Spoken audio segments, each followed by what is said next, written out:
প্রিয় দর্শক, গতকাল ছিল জুলাই মাসের 4 তারিখ। জুলাই মাসের 4 তারিখ যুক্তরাষ্ট্রের স্বাধীনতা দিবস। এবারের স্বাধীনতা দিবস ছিল তাদের 250তম স্বাধীনতা দিবস। এই স্বাধীনতা দিবস উপলক্ষে বাংলাদেশে একটা জাঁকজমকপূর্ণ অনুষ্ঠান হলো। অনুষ্ঠানটা কোথায় হয়েছে?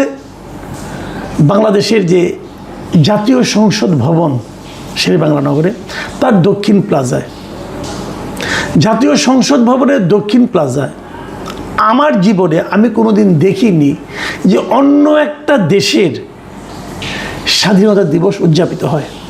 এবার হলো যুক্তরাষ্ট্রেটা হলো, সেখানে যুক্তরাষ্ট্রের সামরিক বাহিনী তারা সঙ্গীত পরিবেশনা করলো। সেখানে যুক্তরাষ্ট্রের পতাকা ছিল, বিশাল ঢাউস একটা পতাকা ছিল, সেই পতাকা পথ করে উড়েছে জাতীয় সংসদের দক্ষিণ প্লাজায়। এবং সেখানে আমাদের দেশের অনেক বড় বড় মানুষ, যাদেরকে আমরা ভোট দিয়ে নির্বাচিত করেছি, এই স্বাধীন সার্বভৌম পার্লামেন্টে পাঠিয়েছি, সেই বড় বড় মানুষেরা সেখানে যে যুক্তরাষ্ট্রের যে রাষ্ট্রদূত ঢাকায় নিযুক্ত, তার সঙ্গে দাঁড়িয়ে সেখানে অনুষ্ঠানে অংশ নিয়েছেন, কথা বলেছেন, সৌহার্দ্য বিনিময় করেছেন। এবং যুক্তরাষ্ট্রে আমাদের কত বড় বন্ধু, যুক্তরাষ্ট্র সারা দুনিয়ার জন্য কত ভালো একটা দেশ, সেটা তারা গদগদ ভঙ্গিতে প্রচার করেছেন। মানে আমি এটা দেখে, বিশ্বাস করেন, আমি একদম হতভম্ব হয়ে গেছি।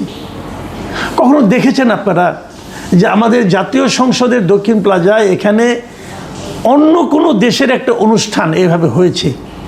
আমার মনে পড়ে না, হতে পারে হয়তোবা, কিন্তু সেই সময় হয়তো আমি জানি না, অথবা আমার স্মৃতি ভ্রম ঘটেছে কিনা আমি বলতে পারবো না। আপনারা দেখেছেন, এবার হয়েছে।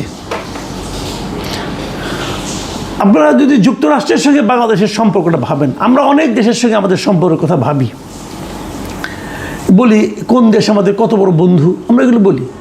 আমাদের যে স্বাধীনতা, আমরা যে আজকে বাংলাদেশ হয়েছি, এই স্বাধীনতার সময় আমাদের যে যুদ্ধটা হয়েছিল, যেটাকে আমরা মুক্তিযুদ্ধ বলি, সেই যুদ্ধের সময় যুক্তরাষ্ট্রের ভূমিকা ছিল আমাদের মুক্তিযুদ্ধের বিরুদ্ধে। যুক্তরাষ্ট্র এবং চীন উভয়েরই ভূমিকা ছিল আমাদের মুক্তিযুদ্ধের বিরুদ্ধে। চীন তো আমাদের স্বীকৃতি দিয়েছে আমার দেশ স্বাধীন হওয়ার 3-4 বছর পরে। তার আগে তারা আমাদেরকে বাংলা একটা স্বাধীন রাষ্ট্র হিসেবে তো মানতই না। যুক্তরাষ্ট্র দ্রুতই স্বীকৃতি দিয়েছে, কিন্তু তারা পুরো যুদ্ধে পাকিস্তানিকে সহায়তা করেছে এবং এই যুদ্ধে আমাদের বিরুদ্ধে তারা তাদের 7th ফ্লিট, মানে 7ম নৌবহর পর্যন্ত পাঠিয়েছিল। শেষ পর্যন্ত সে চট্টগ্রাম পর্যন্ত আসতে পারেনি। অনেকে অবশ্য এবার দেখলাম ফান করে বলছেন যে আজকে থেকে 55 বছর আগে তারা যে 7ম নৌবহর পাঠিয়েছিল, এটা এবার এসে ঠিকঠাক মতো পৌঁছেছে। যে এবার যে পৌঁছেছে তার বড় প্রমাণ হলো যে এই সংসদ ভবনের সামনে তাদের এই অনুষ্ঠান। মানে আমি মাঝে মাঝে ভেবে অবাক হয়ে যাই যে আমাদের যাদেরকে আমরা এবার রাষ্ট্র পরিচালনার জন্য যাদেরকে দায়িত্ব দিয়েছি, যারা আমাদের সরকার, তাদের এই কেমন নতজানু মনোভাব। আমি দেখলাম অনুষ্ঠানে কয়েকটা ভিডিও দেখলাম, এখানে আমি ডক্টর খলিলুর রহমানকে দেখে, আমাদের পররাষ্ট্রমন্ত্রী খলিলুর রহমান, তাকে দেখে আমি অবাক হইনি। মানে আমি তো এখনও মনে করি উনি আসলে যুক্তরাষ্ট্রের নাগরিক, এটা মনে করি। কারণ উনি দীর্ঘ 25-26 বছর টানা যুক্তরাষ্ট্রে ছিলেন। যদি উনি নিজে অস্বীকার করেন যে উনি যুক্তরাষ্ট্রের নাগরিক না, তারপরে আমার প্রশ্ন, তাহলে আপনি এত বছর ওখানে ছিলেন কীভাবে? অবৈধভাবে ছিলেন নাকি আপনার গ্রিন কার্ড আছে?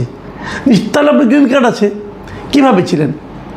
তো উনি তো, ওনাকে আমি আমেরিকানই মনে করি। আমাদের সরকার প্রধান ওনাকে একজন আমেরিকান নাগরিককে আমাদের পররাষ্ট্রমন্ত্রী কেন বানিয়েছেন, এটা উনি ভালো বলতে পারবেন, আমি জানি না। কাজে ওনাকে দেখে আমি অবাক হইনি। আমি অবাক হয়েছি আমাদের স্বরাষ্ট্রমন্ত্রীকে সেই অনুষ্ঠানে দেখে, আমাদের স্বরাষ্ট্রমন্ত্রী সালাউদ্দিন আহমেদকে সেই অনুষ্ঠানে দেখলাম। আমাদের ভারপ্রাপ্ত স্পিকার, এখন এই মুহূর্তে যেহেতু আমার স্পিকার দেশে নাই, যিনি ভারপ্রাপ্ত স্পিকার কায়সার কামাল, ওনাকে দেখে আমি অবাক হয়েছি। আমি বিস্মিত হয়েছি জামায়াতের আমির ডক্টর শফিকুর রহমানকে দেখে। ডক্টর শফিকুর রহমান দেখলাম সেখানে একটা বক্তব্য দিলেন, এবং উনি বক্তব্য দিতে যে যুক্তরাষ্ট্রকে ধন্যবাদ জানালেন এই কারণে যে বললেন যে যুক্তরাষ্ট্রকে ধন্যবাদ জানাচ্ছি, কারণ ইংরেজি বলেছেন, আমি বাংলায় বলে দিচ্ছি আপনাদেরকে। যুক্তরাষ্ট্রকে ধন্যবাদ জানাচ্ছি কারণ যুক্তরাষ্ট্র মধ্যপ্রাচ্য যুদ্ধ থামানোর জন্য উদ্যোগ নিয়েছে। মানে হাসবো না কাঁদবো। আপনি বলেন মধ্যপ্রাচ্যের যে যুদ্ধটা, মানে ইরানের সঙ্গে যে যুদ্ধটা, এটা যদি থামানোর জন্য যুক্তরাষ্ট্র উদ্যোগ নিয়ে থাকে, তখন আপনি একবারও কি আপনার মনে প্রশ্ন আসবে না যুদ্ধটা লাগালো কে? এই যুদ্ধটা কে শুরু করেছিল? ইরানের একটা স্কুলের ছোট ছোট মেয়েদের উপর বোমা কে ফেলেছিল? ওটা দিয়ে তো যুদ্ধ শুরু, ফেব্রুয়ারি 28 তারিখে। কে করেছিল? তো যুক্তরাষ্ট্রের শুরু করা যুদ্ধ এখন যুক্তরাষ্ট্র মার খেয়ে, প্যাদানি খেয়ে, তার যান যায় অবস্থা, অগত্যা মুখ রক্ষার জন্য তারা যুদ্ধটা থামিয়েছে এবং বলেছে আমরা তোমাদের সঙ্গে আপোষ করতে চাই। সেইখানে শফিকুর রহমান সাহেব তাকে, এই যুক্তরাষ্ট্রের কে ধন্যবাদ জানাচ্ছে যে ওনারা যুদ্ধটা থামানোর উদ্যোগ নিয়েছে। ভাবুন, শফিকুর রহমান সাহেব তো বিরাট দেশপ্রেমিক লোক না, ইসলাম প্রেমিক, দেশপ্রেমিক। মুসলমানদের মেরে শেষ করে দিচ্ছে, ওটার জন্য তার কোনো মাথা ব্যথা নাই। উনি যুক্তরাষ্ট্রকে ধন্যবাদ জানাচ্ছেন। এই হলো আমাদের দেশের রাজনীতি। আসলে না, একটা কথা বলি আপনাদেরকে আমি, যে রাজনীতিটা এত খারাপ একটা জিনিস। রাজনীতির স্বার্থে মানুষ মানবিকতা ভুলে যায়, মানুষ ধর্ম ভুলে যায়, মানুষ জাতির সত্তার প্রতি যে আত্মসম্মান সেটা ভুলে যায়। রাজনীতির স্বার্থে তাদের কাছে পরাধীনতাও অনেক মিষ্টি লাগে। আমরা তার নমুনা দেখলাম। আচ্ছা, একটা কথা ভাবুন, আমরা তো আওয়ামী লীগ সরকারের খুব সমালোচনা করতাম, বলতাম আওয়ামী লীগ সরকার নাকি দেশটায় ভারতের কাছে বিক্রি করে দিয়েছে। আমরা বলতাম আওয়ামী লীগ সরকার ভারতের গোলামে পরিণত হয়েছে। আমরা বলতাম আওয়ামী লীগ সরকার মানে আমাদের দেশটাকে ভারতের একটা অঙ্গরাজ্যে পরিণত করেছে। বলতাম তো না?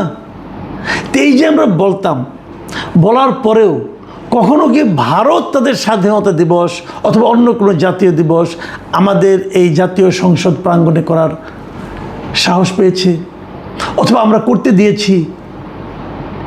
যদি ধরেন তো একটা কথা, যদি হতো, যদি আমাদের এই দক্ষিণ প্লাজায় আওয়ামী লীগ আমলের কথা ধরেন, এখনকার আমলের কথা বলছি না, আওয়ামী লীগ আমলের কথা, যদি তারা এখানে একটা অনুষ্ঠান করতো তাদের জাতীয় দিবসের, তাদের স্বাধীনতা দিবসের, সারা দেশে কি হতো? এই জামাত ইসলাম, এই বিএনপি অথবা অন্য অন্য রাজনীতি, এই বামপন্থীরা তারা কী করতো? এই মন্ত্রিসভায় কিন্তু বামপন্থী একজন নেতা আছেন, জোনায়েদ সাকি, বিরাট বিপ্লবী। তাকেও দেখলাম যে ভেজা বিড়ালের মতো ওই যুক্তরাষ্ট্রের যে রাষ্ট্রদূত আছে তার পাশে দাঁড়াতে পারে নিজেকে খুব গর্বিত মনে করছেন, কাচুমাচু করে দাঁড়িয়ে আছেন। এটাও দেখলাম। তাহলে আপনি খালি একটা কথা ভাবুন, যদি ভারত এখানে একটা প্রোগ্রাম করতো তাহলে তার কি রিয়াকশন, কি রিপারকেশন এদেশে হতো, এদেশের পলিটিক্যাল পার্টিগুলিতে হতো। অথচ আজ যখন যুক্তরাষ্ট্র মানে একটা অনুষ্ঠান করলো, তখন আপনারা তার কোনো রকম একটা শব্দ প্রতিবাদ দেখেছেন কোথাও? কোনো একটা পলিটিক্যাল পার্টির মধ্যে দেখেছেন? আমি কেবল একটা দেখলাম, একটা বামপন্থী দল কি বাসদ, ওরা একটু প্রতিবাদ করেছে। আর কারো প্রতিবাদ হয়তো করেছে, কোনো করলে ওরকম বামপন্থীরাই করবে। আর কারো তো এরকম আত্মবিশ্বাস অথবা ওরকম মেরুদণ্ড আছে বলে আমার কাছে মনে হয় না। কিন্তু এরা করলোটা কি, মানে এটা কি ডিজাইন? আসলে সেই যে আপনারা মনে করতে পারবেন, এই যে ডক্টর ইউনূস বলেছিল একটা মেটিকুলাস ডিজাইন ওনারা করেছেন, রিসেট বাটন টিপে দিয়েছেন। এটাই কি সেই মেটিকুলাস ডিজাইন? এটাই কি সেই রিসেট বাটন টিপে দেওয়া? আমরা যখন, বিশেষ করে আমি যখন ইউনিভার্সিটিতে পড়তাম, মাঝে মাঝে আমরা যখন ছাত্র রাজনীতি করতাম, বিভিন্ন রাজনৈতিক দলের লিডারদের কাছে আমরা একটা কথা বলতাম প্রায়, সেটা হলো কি, যে দেয়ালের লিখন পড়ুন, দেখুন মানুষ কি বলছে। মানুষের বক্তব্যগুলো দেয়ালে দেয়ালে থাকতো। এখন তো দেয়াল লেখন উঠে গেছে। এখন আমি মাঝে মাঝে বলি যে সোশ্যাল মিডিয়ার কমেন্টগুলো দেখুন আপনারা, সোশ্যাল মিডিয়ায় কে কী বলছে শুনুন। বলবেন হয়তো ও তো অমুক দল, সে তো তমুক দল, যে দলেরই হোক, কথাগুলি শুনুন, কথাগুলি লজিক্যাল মনে হয় কি না সেটা একবার ভাবুন। আমি এই সরকারের জন্য, যারা এগুলি করছেন তাদের জন্য এরকম সোশ্যাল মিডিয়া থেকে কিছু কমেন্ট আপনাদেরকে একটু আমি পড়ে শোনাতে চাই। কে লিখেছেন নামগুলি বলার কমেন্টগুলি পড়ে শোনাতে চাই। একজন লিখেছেন, যারা আমাদের স্বাধীনতাই চায়নি তাদের স্বাধীনতা আমাদের দেশেই পালন হচ্ছে। বাহ, সুন্দর। আরেকজন লিখেছেন, এখন থেকে বিশ্বের সকল দেশের স্বাধীনতার উৎসব বাংলাদেশের সংসদ ভবনের দক্ষিণ প্লাজায় পালন করা হোক। যারা আমাদের স্বাধীনতার বিপক্ষে ছিল তারাই এখন পরীক্ষিত বন্ধু। আরেকজন লিখেছেন, সংসদের সামনে একটা স্ট্যাচু অফ লিবার্টি স্থাপন করলে ব্যাপারটা কেমন হয়। আরেকজন লিখছেন, শুভ জন্মদিন, জুলাই পরবর্তী বাঙালির জাতির জন্মদাতা আমেরিকা। মারাত্মক কথা কিন্তু। তাহলে এই জুলাইটা আসলে এই যে জুলাই পরবর্তী বাঙালি জাতি, তাদের জন্মদাতা হলো আমেরিকা।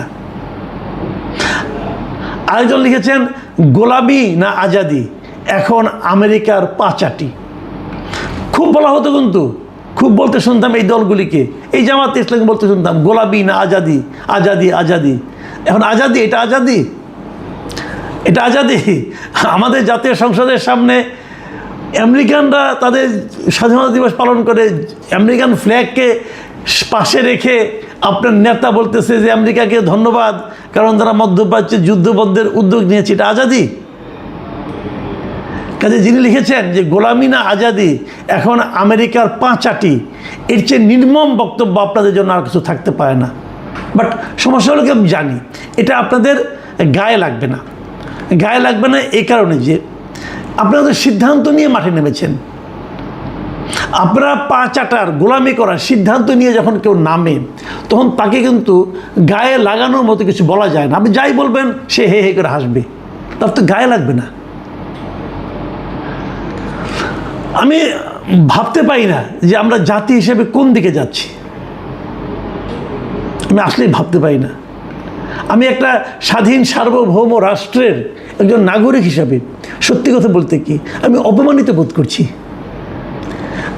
আমার জানার খুব আগ্রহ, সরকার প্রধানকে আমি বলছি, ভাই এই প্রস্তাবটা আপনি কিভাবে অনুমোদন করলেন, অথবা এই প্রস্তাবটা আপনার কাছে কে নিয়ে গেল, কে আপনাকে বলল এটা করলে পরে খুশি হবেন, কে বলল, তাকে দয়া করে চেয়ে রাখেন।